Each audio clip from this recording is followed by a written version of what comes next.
پاکستان اور افغان طالبان رجیم کے درمیان دوحہ مذاکرات کی تکمیل تک جنگ بندی میں توسیع۔ سفارتی ذرائع کے مطابق عارضی جنگ بندی میں توسیع افغان طالبان رجیم کی درخواست پر کی گئی۔ سیکیورٹی ذرائع کے مطابق پاکستانی وفد کل دوحہ روانہ ہوگا۔ خبر ایجنسی کے مطابق افغان وفد کے بھی کل پہنچنے کا امکان ہے۔ پاکستان اور افغانستان کے درمیان 48 گھنٹے کا سیز فائر آج شام 6 بجے ختم ہو گیا تھا۔ ترجمان دفتر خارجہ شفقت علی خان کا کہنا ہے پاکستان اور افغان طالبان رجیم مسئلے کے پرامن حل کے لیے تعمیری مذاکرات میں مصروف ہیں۔ پاکستان نے بارہا افغانستان میں فتنہ الخوارج اور فتنہ الہندوستان کی موجودگی پر تحفظات سے آگاہ کیا۔ بھارت کی جانب سے افغانستان میں دہشت گردوں کی پشت پناہی اور تربیت کی سرگرمیاں ریکارڈ پر ہیں۔ افغان طالبان رجیم اپنے وعدوں کے مطابق اپنی سرزمین دہشت گردی کے لیے استعمال نہ ہونے دے۔ پاکستان نے افغانستان کی ہر مشکل وقت میں مدد کی اور اب وہاں سے حملے ہونا تشویشناک ہے۔ افغانیوں کو پناہ دینے والا بھی برابر کا مجرم۔ افغان باشندوں کو اب واپس جانا ہوگا، کسی بھی قسم کی مہلت نہیں ملے گی۔ وزیر اعظم کی زیر صدارت اجلاس میں فیصلہ۔ افغان باشندوں کی جلد از جلد واپسی یقینی بنانے کے لیے تمام صوبائی حکومتوں، وفاقی اور صوبائی اداروں کو ہدایات جاری۔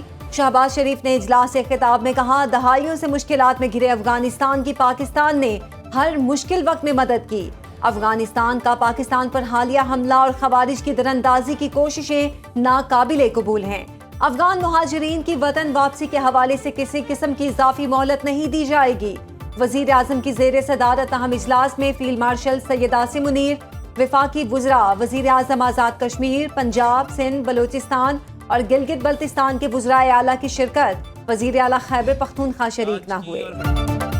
افغان پناہ گزینوں سے متعلق اجلاس میں وزیر اعلیٰ خیبر پختونخوا کی موجودگی ضروری تھی۔ امن و امان کے حوالے سے اجلاس میں وزیر اعلیٰ غیر حاضر رہے۔ وفاقی وزیر اطلاعات عطا تارڑ کی گفتگو، کہا اجلاس میں افغان پناہ گزینوں کی واپسی سے متعلق اہم فیصلے کیے گئے۔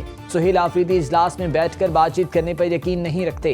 عوام نے مذہبی جماعت اور تحریک انصاف کے احتجاج کی کال مسترد کر دی۔ کاروبار زندگی رواں دواں ہے۔ وزیر اعظم کے کوارڈینیٹر اختیار ولی خان نے کہا سہیل آفریدی کا مسئلہ عشق پاکستان نہیں، عشق بانی پی ٹی آئی ہے۔ وزیر اعلیٰ خیبر پختونخوا صوبے اور وفاق میں ٹکراؤ کی پالیسی پر عمل پیرا ہیں۔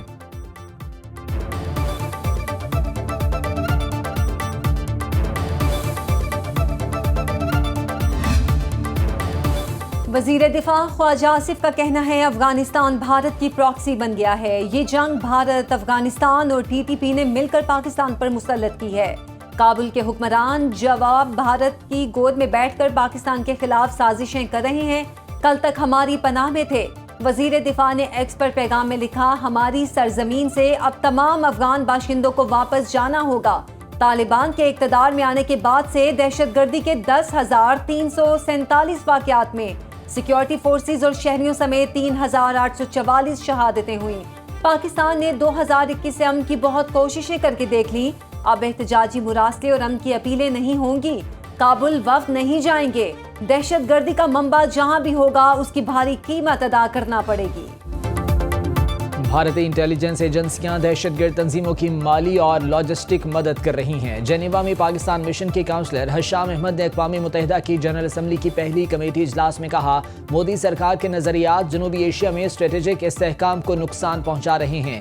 بھارت دہشت گردی کی سرپرستی کرتا ہے۔ جنگ کی بجائے بات چیت کا دعویٰ کرنے والے بھارت نے 7 مئی کو پاکستان کے خلاف جارحیت کی۔ ہم نے دفاع کا حق استعمال کرتے ہوئے 7 بھارتی طیارے تباہ کیے۔ امریکی صدر سمیت دیگر ممالک کی ثالثی سے 10 مئی کو جنگ بندی ہوئی۔ پاکستان اپنی خود مختاری اور قومی سلامتی پر کبھی سمجھوتا نہیں کرے گا۔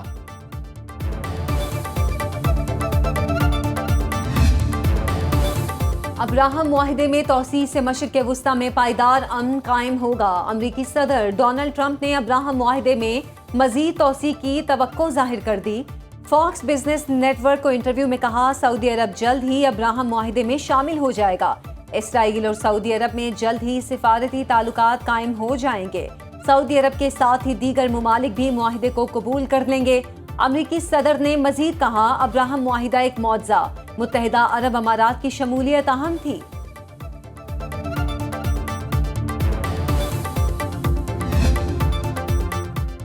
فرسٹ ویمن بینک کی نجکاری، UAE کی انٹرنیشنل ہولڈنگ کمپنی سے معاہدہ۔ وزیر اعظم شہباز شریف نے تقریب سے خطاب میں کہا کہ government to government framework کے تحت طے پانے والا معاہدہ اچھے سفر کا آغاز ہے۔ ٹیم ورک کے نتیجے میں آج یہ معاہدہ پایۂ تکمیل کو پہنچا، جس سے دونوں ملکوں کو فائدہ ہوگا۔ تقریب میں فیلڈ مارشل سید عاصم منیر بھی شریک ہوئے۔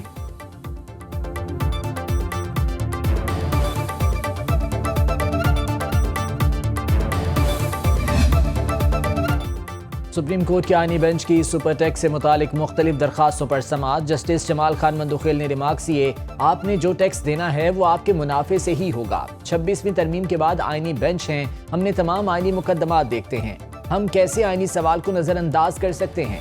18ویں ترمیم کے بعد سینٹ میں نسبتاً زیادہ ٹیکنوکریٹ ہیں، اس لیے وہاں سے مشورے بہتر آ سکتے ہیں۔ کیس کی سماعت 20 اکتوبر تک ملتوی۔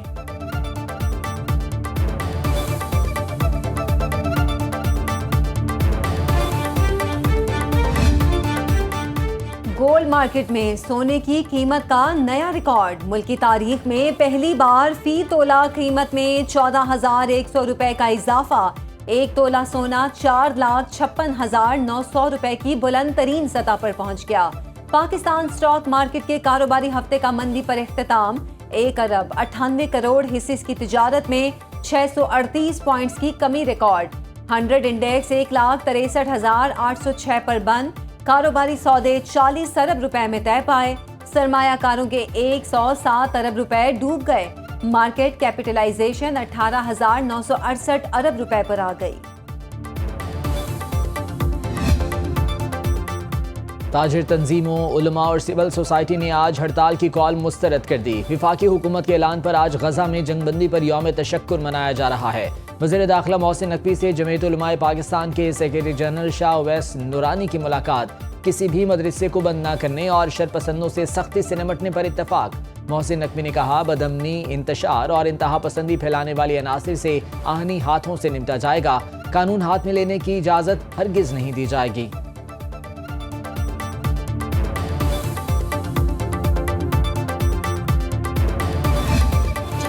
پنجاب کابینہ نے مذہبی جماعت پر پابندی کی منظوری دے دی، مراسلہ وفاقی وزارت داخلہ کو ارسال کر دیا۔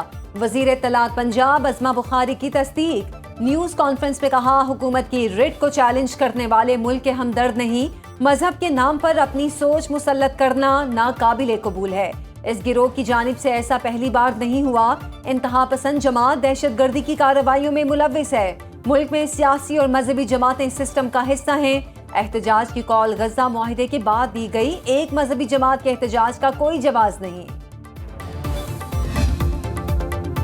مذہبی جماعت کا احتجاج، حکومت پنجاب نے 40 کے قریب مساجد عارضی طور پر محکمہ اوقاف کے حوالے کر دیں۔ محکمہ اوقاف کے امام پنجگانہ نمازیں ادا کروائیں گے۔ لاہور پولیس کی داتا دربار جانے والے راستوں کی ناکہ بندی، دکانیں بند، سڑک پر خاردار تاریں لگا دی گئیں، لوگوں کو پیدل داتا دربار جانے کی اجازت۔ پولیس کا مختلف علاقوں میں کریک ڈاؤن، پنجاب بھر سے اشتعال انگیزی اور پرتشدد احتجاج میں ملوث 5,100 ملزمان گرفتار۔ لاہور سے گرفتار ملزمان کی تعداد 624 ہو گئی۔ DIG اسلام آباد محمد جواد طارق کا مختلف ڈیوٹی پوائنٹس کا دورہ، ڈیوٹی پر موجود افسران اور جوانوں سے ملاقات، الرٹ رہنے کی ہدایت۔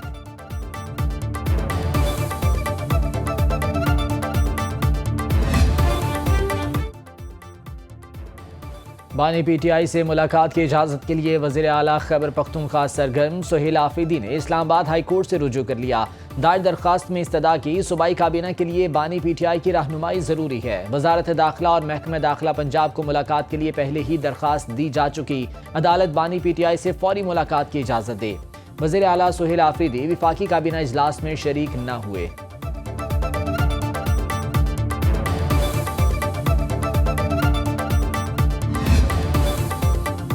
علیمہ خان سمیت 11 ملزمان کے خلاف 26 نومبر احتجاج پر درج مقدمے کی سماعت، عدم حاضری پر علیمہ خان کے ناقابل ضمانت وارنٹ گرفتاری جاری۔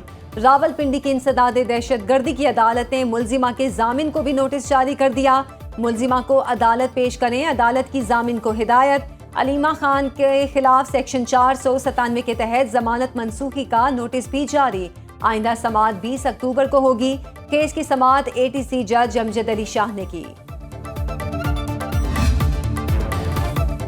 دانشور معلم اور سابق گورنر سندھ حکیم محمد سعید کی آج 27ویں برسی۔ وہ 1920 میں دہلی میں پیدا ہوئے اور 1948 میں کراچی میں ہمدرد دواخانہ قائم کیا۔ انہوں نے 200 سے زائد کتب تحریر کی، ہمدرد فاؤنڈیشن اور جامعہ ہمدرد کی بنیاد رکھی۔ 1993 میں گورنر سندھ بھی رہے۔